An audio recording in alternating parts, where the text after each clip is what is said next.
Bismillahirrahmanirrahim. Assalamualaikum warahmatullahi wabarakatuh. Bertemu lagi Anda semua pada pertemuan kita yang ke-12 dalam mata kuliah kita, Budaya di dalam Bisnis. Adapun materi yang akan kita bahas pada pertemuan yang ke-12 ini adalah tentang pengelolaan perubahan di dalam suatu organisasi. Nah, perubahan organisasi adalah suatu proses di mana organisasi tersebut berpindah dari suatu keadaan yang sekarang menuju ke masa yang akan datang atau menuju ke masa depan yang diinginkan untuk meningkatkan efektivitas organisasi. Tujuannya adalah untuk mencari cara baru untuk memperbaiki dalam menggunakan resources dan capabilities dengan tujuan meningkatkan kemampuan organisasi dalam menciptakan nilai dan meningkatkan hasil yang diinginkan kepada para stakeholder di dalam suatu organisasi. Jadi perubahan dalam suatu organisasi itu mutlak juga diperlukan dalam pengembangan organisasi di masa yang akan datang. Nah, perubahan organisasi yang terjadi pada suatu perusahaan otomatis juga akan merubah suatu budaya organisasi yang ada di dalam perusahaan itu sendiri.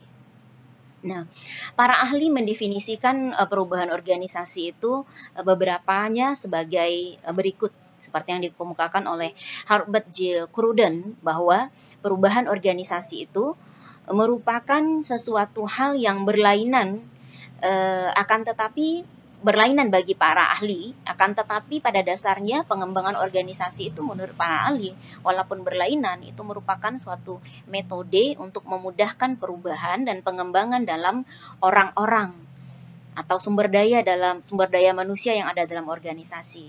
Misalnya perubahan dalam gaya, perubahan dalam nilai, perubahan dalam keterampilan, dalam teknologi misalnya, kesederhanaan yang lebih besar, dalam kompleksitas, dan dalam proses serta struktur organisasi itu sendiri. Dalam struktur organisasi contohnya itu ada hubungan dan peran yang ada di dalam suatu struktur organisasi, baik secara langsung ataupun secara tidak langsung. Nah, itu yang dikemukakan oleh Herbert J. Cruden. Jadi Herbert J. Cruden mengatakan bahwa perubahan organisasi itu merupakan suatu metode untuk melakukan memudahkan perubahan dan pengembangan dalam orang-orang, teknologi, dan juga proses serta struktur organisasi itu sendiri. Nah, kemudian George Terry juga mendefinisikan perubahan organisasi itu mencakup usaha-usaha untuk meningkatkan hasil dengan memperoleh yang paling baik dari para pegawai. Nah, baik secara individual maupun sebagai anggota kelompok kerja atau teamwork dalam suatu organisasi. Nah, itu yang dikemukakan oleh George Terry tentang perubahan organisasi. Jadi hal tersebut otomatis juga akan menimbulkan perubahan terhadap budaya organisasi itu sendiri, Anda. Nah, kemudian Profesor Dr. Sundang P. Siagian mendefinisikan bahwa perubahan organisasi itu sebagai suatu teori manajemen.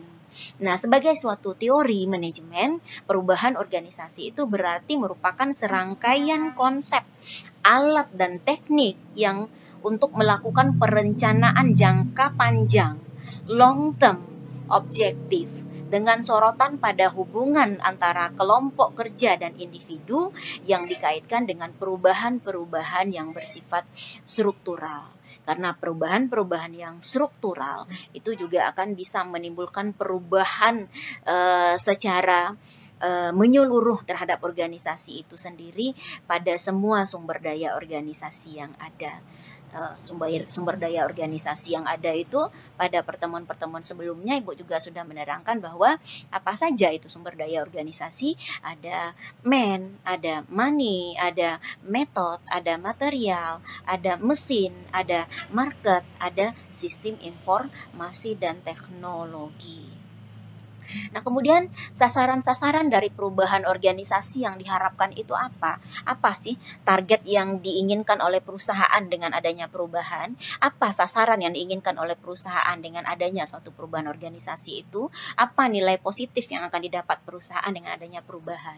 Yang pertama, sasaran dari perubahan dari organisasi itu adalah dari sumber daya manusia. Itu sasaran pertama. Kenapa sumber daya manusia? Karena sumber daya manusia merupakan aset penting dalam satu organisasi. Pelaku bisnis, pelaku aktivitas dalam suatu organisasi itu sendiri adalah manusianya. Maka itu manusia menjadi aset penting dalam suatu organisasi. Pada akhirnya, suatu organisasi akan mengkhususkan kompetensi berdasarkan pada keahlian dan kemampuan para pegawainya.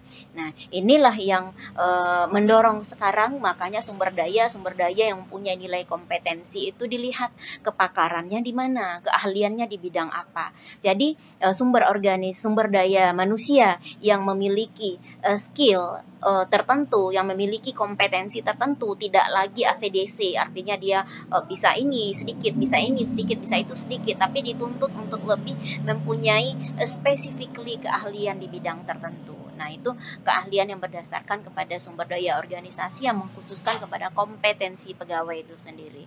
Nah, ini dalam pengaturan sumber daya manusia yang menurunkan job description menjadi job specification. Nah, jadi segala sesuatu itu benar-benar diserahkan, diberikan kepada orang-orang yang memiliki keahlian khusus di dalam bidang tertentu. Jadi tidak ada orang perikanan misalnya masuk ke perbankan, atau orang nurse misalnya ya, dia bekerja di suatu industri yang tidak ada hubungan dengan kepakarannya. Nah, itu tidak lagi the right man on the right place. Jadi makanya sumber daya manusia itu menjadi sasaran perubahan nomor 1. Nah, kemudian sasaran perubahan berikutnya adalah sumber daya fungsional. Nah, fungsional dalam suatu organisasi, sumber daya fungsional dalam suatu organisasi bisa kita lihat semakin besar suatu organisasi, maka sumber daya fungsional organisasi itu sendiri akan semakin banyak dibutuhkan. Tapi semakin sederhana bentuk struktur organisasi, maka sumber daya fungsional di dalam organisasi itu akan semakin sederhana pula dibutuhkan. Jadi suatu organisasi dapat meningkatkan nilai dengan merubah struktur, budaya, dan juga teknologi. Perubahan dari fungsional ke sebuah produk sebagai contoh, itu mempercepat proses pengembangan produk baru. Jadi kalau dulunya organisasi-organisasi fungsional dalam suatu perusahaan yang paling mutlak ada itu adalah misalnya fungsi sumber daya manusia, fungsi keuangan, fungsi pabrikasi atau fungsi pengolahan produk misalnya kan. Nah, dengan adanya perubahan fungsional dari masing-masing fungsi yang ada itu lebih dikembangkan lagi atau lebih dispesifikkan lagi sesuai dengan kebutuhan perusahaan di bidang masing-masing dengan kompetensi sumber daya manusia yang sebelumnya juga dibutuhkan. Nah, kemudian yang ketiga, sasaran yang ketiga adalah kemampuan teknologi. Nah, kemampuan teknologi ini memberi sebuah organisasi suatu kapasitas yang besar untuk merubah dengan sendirinya dengan tujuan memanfaatkan peluang yang besar. Nah, karena teknologi itu mampu merubah atau mampu menggantikan tenaga physically manusia menjadi automatically. Jadi dari tenaga manual bisa menjadi otomatisasi. Nah, hal ini jelas kalau tenaga manusia hanya mampu menciptakan suatu produk dengan kapasitas tertentu, tapi dengan adanya teknologi bisa mendorong atau bisa membantu perusahaan untuk menciptakan suatu produk atau menghasilkan suatu produk dalam kapabilitas yang jauh lebih besar dan dengan konsistensi bentuk yang bisa dipertahankan. Nah, sementara kalau teknologi itu konsisten dengan bentuk, teknologi konsisten dengan hasil, teknologi juga sangat konsisten dengan proses. Nah, beda dengan manusia yang dipengaruhi oleh unsur-unsur subjektivitas yang akan memberikan pengaruh terhadap kreativitasnya atau memberikan pengaruh terhadap daya kemampuan dia dalam membuat segala sesuatu berdasarkan keadaan atau lingkungannya. Jadi sangat subjektif, sangat berpengaruh sehingga hasilnya juga tidak akan konsisten. Nah, kemudian sasaran yang keempat adalah kemampuan organisasi. Melalui struktur organisasi dan budaya, sebuah organisasi dapat memanfaatkan sumber daya manusia dan fungsional untuk memanfaatkan peluang organisasi. Nah, kemampuan organisasi ini tentu kita lihat dari kemampuan sumber daya pendanaan, kemampuan modal, kemampuan dari para tim manajerial organisasi dalam memberikan kesempatan untuk organisasi untuk melakukan perubahan. Jadi terbuka akan perubahan, tidak tertutup akan perubahan. Karena apabila organisasi tidak mampu memberikan ruang untuk perubahan, maka organisasi itu pasti akan tertinggal dari organisasi lainnya yang akan semakin berkembang. Nah, tuntutan untuk perubahan organisasi itu sendiri yang pertama adalah kekuatan persaingan. Nah, ini yang menuntut suatu organisasi perlu untuk berubah, yaitu competitive force. Setiap organisasi berusaha keras untuk mencapai keuntungan dari persaingan. Ibaratnya dalam memperebutkan suatu kue, nah itu masing-masing bagian, masing-masing share dari kue itu sendiri semakin hari, semakin banyak playernya, semakin banyak pemainnya. Jadi kemampuan untuk mendapatkan keuntungan dalam persaingan yang semakin ketat, dalam kompetitif yang semakin ketat itu juga akan semakin besar pula. Nah, persaingan ini otomatis akan menjadi pemicu untuk melakukan perubahan oleh perusahaan. Dikarenakan apabila organisasi tersebut tidak dapat melebihi persaingannya dalam efisiensi, kualitas, ataupun kemampuan untuk melakukan inovasi sebagaimana telah diterangkan pada pertemuan kita sebelumnya, baik pada produk ataupun jasa, maka organisasi tersebut tidak akan bisa menciptakan sustainable competitive advantage-nya. Dengan kata lain, organisasi tidak akan mampu bertahan dan eksis dalam lingkungan persaingan yang ada tersebut. Nah, yang kedua, tuntutan yang membuat kenapa perubahan itu diperlukan adalah kekuatan demografi dan sosial atau demography and social force. Nah, perubahan dalam komposisi dari kekuatan pekerja dan terus meningkatnya keanekaragaman karyawan. Hal ini mengenalkan pada organisasi banyaknya peluang dan tantangan. Jadi, di dalam suatu organisasi, keanekaragaman karyawan, perubahan dalam komposisi dan kekuatan pekerja itu menuntut adanya perubahan.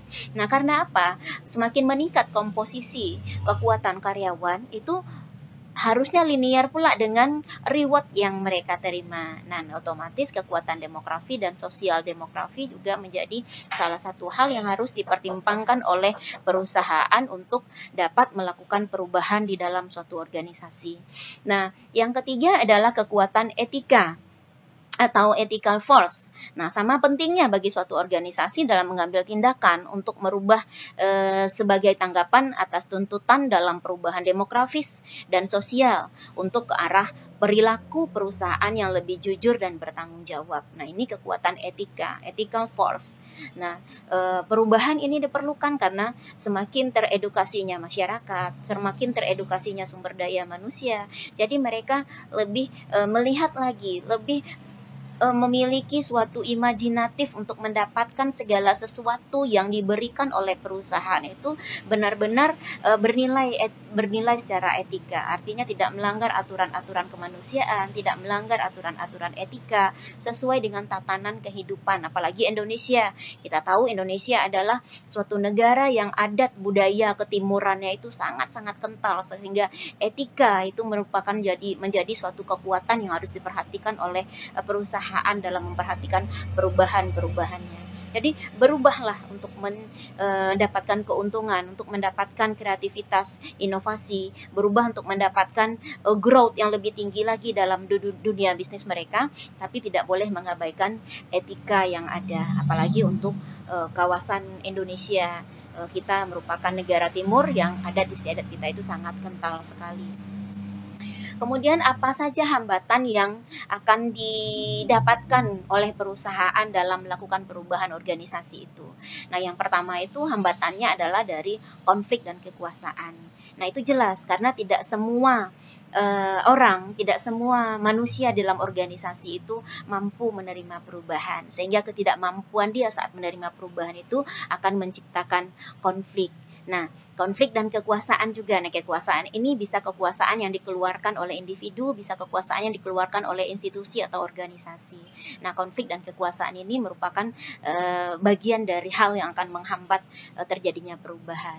Nah, tapi konflik itu kalau dalam manajemen modern selalu dipandang tidak lagi negatif, tapi juga dipandang sebagai pemberi efek positif. Jadi dengan adanya konflik justru akan menciptakan suatu tantangan baru. Dengan adanya konflik juga kita bisa menemukan suatu temuan baru, apa sih masalah yang sebenarnya terjadi sehingga menciptakan konflik. Tapi konflik dan kekuasaan ini menjadi salah satu hambatan bagi organisasi dalam melakukan perubahan. Nah, kemudian hambatan yang kedua itu adalah perbedaan dalam fungsional orientasi. Nah, orientasi fungsional ini otomatis karena sebagaimana kita ketahui bahwa masing-masing fungsi dan lini fungsi yang ada dalam organisasi itu orientasi fungsionalnya berbeda-beda. SDM orientasi fungsionalnya adalah SDM, keuangan orientasi fungsionalnya adalah keuangan, bagian produksi orientasi fungsionalnya adalah ke bagian produksi. Nah, masing-masingnya itu akan menciptakan strategi perubahan-perubahan sendiri pula di dalam masing-masing fungsi yang ada. Nah, perbedaan dalam suatu fungsi inilah yang harus disatukan oleh organisasi dalam sistem pemikiran yang terintegratif dalam suatu sistem strategi perubahan secara keseluruhan, sehingga fungsi orientasi yang berbeda-beda tersebut harus dibuat semakin lintas fungsional dalam mindsetnya, dalam cara berpikirnya. Tapi tidak bisa dipungkiri bahwa hambatan dalam perubahan organisasi salah satunya juga disebabkan oleh perbedaan dan fungsional dari masing-masing fungsi yang ada dalam organisasi itu. Orientasi fungsionalnya berbeda-beda dan itu benar sesuai dengan tujuan dari masing-masing fungsi.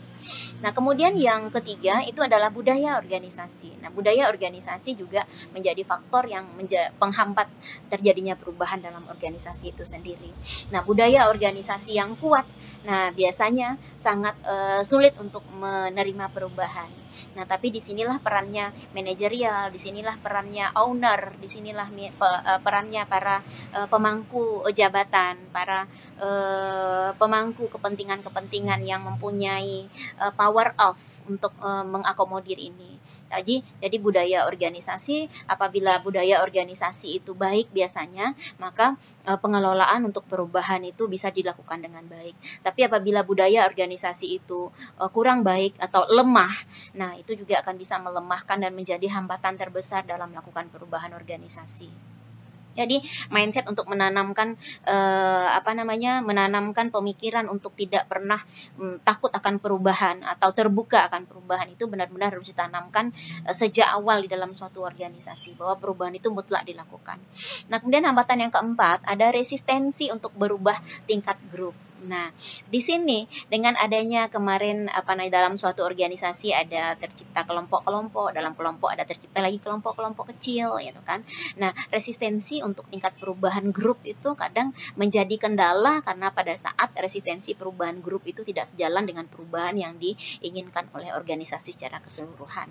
Nah, jadi kepiawaian lagi stakeholder, kepiawaian lagi owner atau pemangku kepentingan dalam organisasi untuk mengakomodir resistensi perubahan tingkat grup ini untuk menjadi satu dalam perubahan organisasi, nah juga akan menjadi tantangan dan hambatan tersendiri dalam perubahan suatu organisasi. Nah, kemudian yang kelima itu resistensi untuk berubah tingkat individu.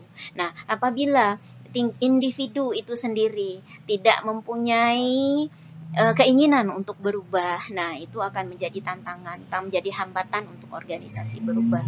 Jadi dia maunya hanya jalan di tempat, dia hanya maunya stuck, dia selalu merasa aman dengan sesuatu yang dia miliki sekarang. Nah, itu resistensi untuk berubah tingkat individu itu sendiri sangat mempengaruhi terhadap perubahan organisasi. Semakin rendah resistensi perubahan, keinginan berubah individu, itu akan semakin tinggi pula hambatan dalam organisasi untuk berubah. Tapi semakin tinggi tingkat kemampuan atau keinginan berubah individu, akan semakin rendah hambatan yang akan didapatkan oleh organisasi dalam melakukan perubahan. Kemudian teknik-teknik dalam perubahan itu ada yang bisa dilakukan. Yang pertama dengan membangun rasa urgensi. Nah, setelah pemimpin mengidentifikasi kebutuhan akan perubahan, mereka perlu mencegah adanya resistensi dengan menciptakan rasa urgensi yang sangat dibutuhkan dalam perubahan. Nah, urgensi itu diciptakan dengan cara mengatakan bahwa ini urgent loh, ini penting, ini sangat-sangat mendesak, harus segera dilakukan. Kalau kita tidak berubah, mati kita, terkat kita, terbunuh kita, hilanglah organisasi kita di tengah persaingan yang ada. Nah, ini membangun rasa urgensi, membangun rasa kepentingan yang sangat tinggi atau kemendesakan yang harus kita lakukan sesegera mungkin. Nah, itu teknik-teknik dalam perubahan yang pertama. Jadi membangun urgensi. Yang kedua, menciptakan tim pemandu.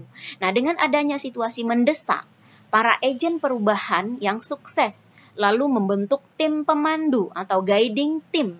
Nah, tim ini yang memiliki kredibilitas, keahlian, koneksi, reputasi, dan wewenang formal yang dibutuhkan dalam sebuah kepemimpinan perubahan. Jadi tim pemandu ini sangat diperlukan sebagai guidance. Nah, tim pemandu ini sangat diperlukan sebagai figurehead, sebagai percontohan yang bisa dijadikan pilot project, yang bisa dijadikan anutan, yang bisa dijadikan standar bagi suatu organisasi dalam melakukan perubahan atau dalam mengimplementasikan perubahan, mengedukasikan perubahan kepada setiap karyawan secara perlahan-lahan. Jadi diperlukan. Jadi selain membangun rasa urgensi, yang kedua adalah menciptakan tim pemandu. Nah, berikutnya yang bisa dilakukan teknik-teknik perubahan itu adalah merumuskan visi dan strategi. Nah, pemimpin yang telah berhasil membawa mereka melalui suksesnya transformasi atau perubahan mempunyai satu hal kesamaan. Mereka fokus pada memformulasikan dan mengartikulasikan visi dan strategi yang menarik yang akan membantu proses perubahan. Jadi, perumusan visi dan strategi itu benar-benar harus bisa terdoktrinisasi oleh organisasi kepada semua elemen-elemen unsur yang ada dalam organisasi.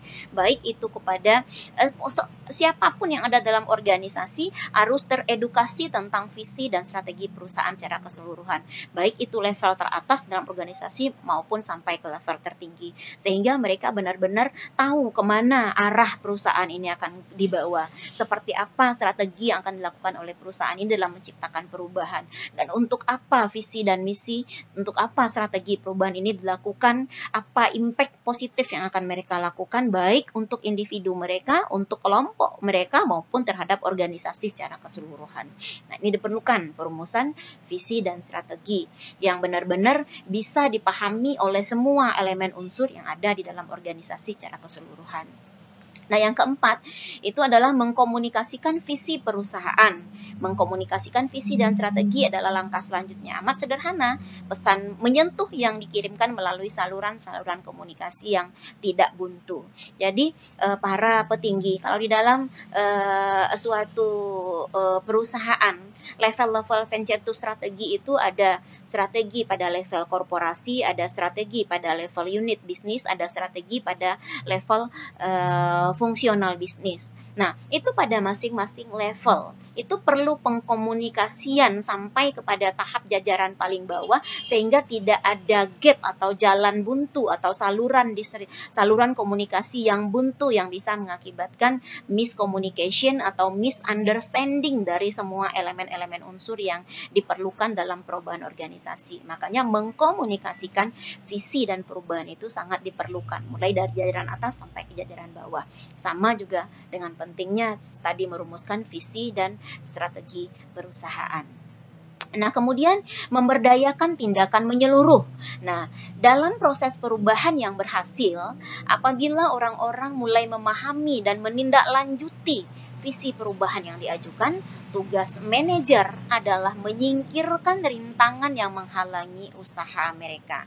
Jadi, memberdayakan tindakan menyeluruh segala sesuatu yang menjadi kendala bagi mereka dalam berkreativitas, dalam melakukan perubahan untuk menciptakan inovasi seperti tadi yang kita bahas pada pertemuan sebelumnya.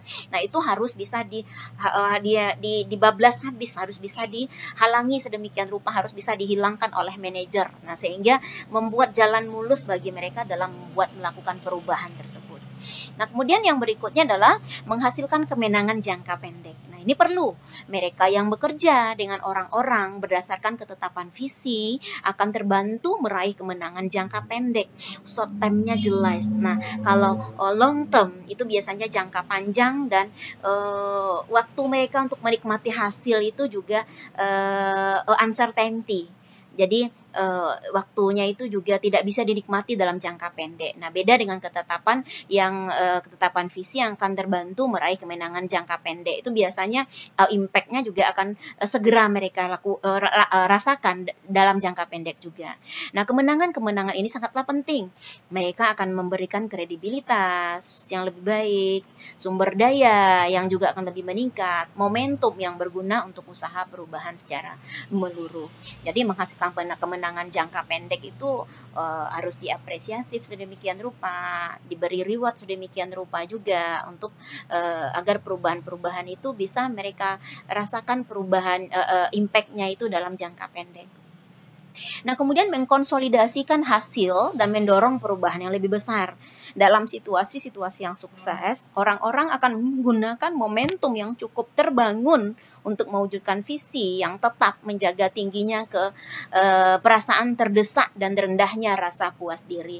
Jadi mengkonsolidasikan hasil ini sangat mendorong perubahan yang lebih besar. Artinya setiap apapun pencapaian yang mereka dapatkan, apakah itu sesuai standar, di bawah standar, atau melebihi standar, konsolidasikan hasil itu kepada mereka. Sehingga mereka benar-benar dapat melihat ini loh hasil dari perubahan yang mereka lakukan dari keadaan yang sebelumnya. Sehingga ini bisa mendorong terjadinya perubahan yang lebih besar lagi. Sehingga mereka bisa menjaga keterdesakan rasa dari urgensi yang sebelumnya itu dan menekan rasa puas diri mereka. Jadi mereka tidak akan merasa tidak puas, tapi mereka selalu bisa menekan rasa puas mereka. Sehingga dengan adanya hasil yang mereka lihat, rasa puas mereka yang tidak tertekan tadi, otomatis mereka menjadi lebih puas lagi. Nah, itu akan meng-create perubahan yang lebih besar lagi.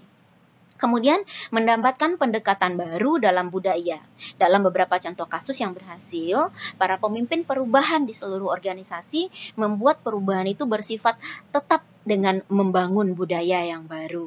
Nah, jadi tidak selalu stuck, baik budaya organisasi maupun bentuk organisasi maupun apapun yang menjadi unsur-unsur yang akan membantu, yang akan mendraft, yang akan mendorong, yang akan mensinergikan suatu kekuatan dalam suatu organisasi itu tidak harus stuck, tidak harus tetap, tapi fleksibel. Makanya sekarang lahir manajemen fleksibel. Jadi perubahan itu sangat-sangat diperlukan, malah sekarang perubahan itu kadang lebih cepat daripada waktu.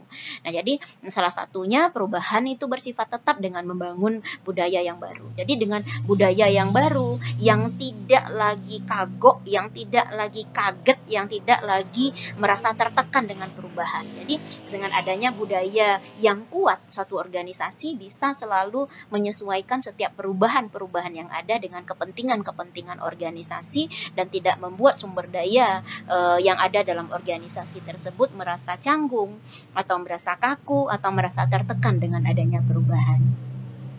Nah, kemudian kesiapan untuk perubahan organisasi. Sebuah organisasi siap untuk berubah apabila ketiga kondisi ini ada. Ya, jadi kapan sih organisasi itu perlu berubah? Kapan sih organisasi itu dikatakan siap untuk berubah? Nah, yang pertama kondisinya organisasi mempunyai pemimpin yang efektif dan dihormati. Nah, jadi pemimpin menjadi faktor kunci yang merupakan penentu kapan perubahan itu diperlukan.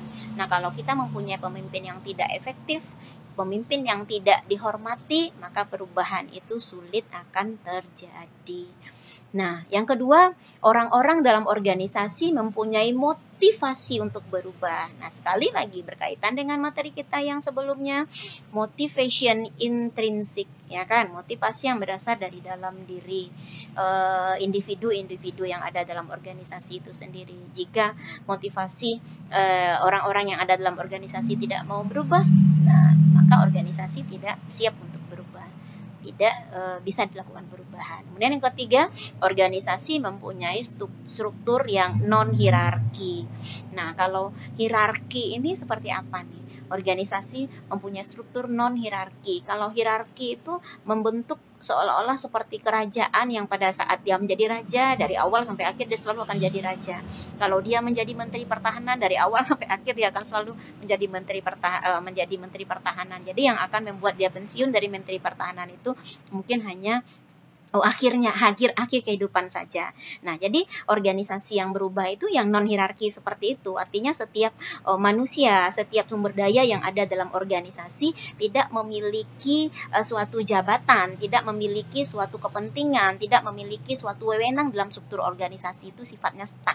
Artinya dari awal sampai akhir dia itu saja. Kalau pada saat dia menjadi manajer SDM, nah, sampai mati dia jadi manajer SDM saja. Nah, ini yang tidak boleh terjadi dalam suatu perubahan, karena kalau strukturnya hierarki seperti itu maka tidak akan ada perubahan. Jadi dari awal sampai akhir ya begitu saja sistemnya. Nah, jadi perubahan itu akan terjadi, akan siap pada saat organisasi non hierarki. Artinya setiap sumber daya manusia yang ada di sana berhak untuk menempati atau berhak untuk mencoba, berhak untuk berinovasi, berhak untuk melakukan perubahan pada masing-masing jabatan struktur yang ada. Seperti itu yang dikatakan dengan struktur organisasi yang non hierarki. Jadi kesiapan perubahan itu apabila pemimpin efektif dan dihormati, apabila organisasi siap untuk berubah, apabila struktur organisasi non hierarki. Kemudian langkah-langkah dalam perubahan organisasi itu yang pertama adalah mengadakan pengkajian.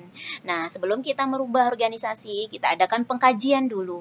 Nah, dengan kita mengkaji ulang suatu sistem, kita dapat mengetahui apakah suatu organisasi tersebut dapat berjalan dengan baik atau tidak dengan memakai sistem yang lama. Jika tidak, maka diperlukan perubahan dalam organisasi agar dapat membuat suatu sistem yang lebih baik lagi. Nah, apabila suatu sistem yang lama itu kita anggap sudah baik dan bisa mengakomodir, kita tetap harus mengkaji, harus memerlukan perubahan-perubahan lagi untuk mendapatkan sesuatu yang lebih baik lagi, yang sesuai dengan geliat organisasi di dalam suatu industri dan sesuai juga dengan tantangan kehidupan industri yang dicakoki, yang digerus oleh industri-industri lain atau oleh pemain-pemain yang lain yang ada di dalam industri yang sama. Itu diperlukan pengkajian. Yang kedua, setelah pengkajian itu perlu diadakan identifikasi. Nah, identifikasi ini diperlukan dampak perubahan yang terjadi dalam suatu organisasi, bahwa setiap faktor yang menyebabkan terjadinya perubahan organisasi harus diteliti secara cermat sehingga jelas permasalahannya dan dapat dipecahkan dengan tepat. Nah, dengan proses identifikasi kita bisa menemukan inti permasalahannya seperti apa, yang mau kita ubah itu apa. Ya, jadi dengan identifikasi kita bisa menemukan sumber-sumber permasalahan yang dirubah dan kita bisa menemukan solusi-solusi yang tepat sesuai dengan hasil identifikasi yang kita dapatkan. Nah, kemudian setelah identifikasi, kita perlu mengadakan pengkajian lagi. Nah, jadi di sini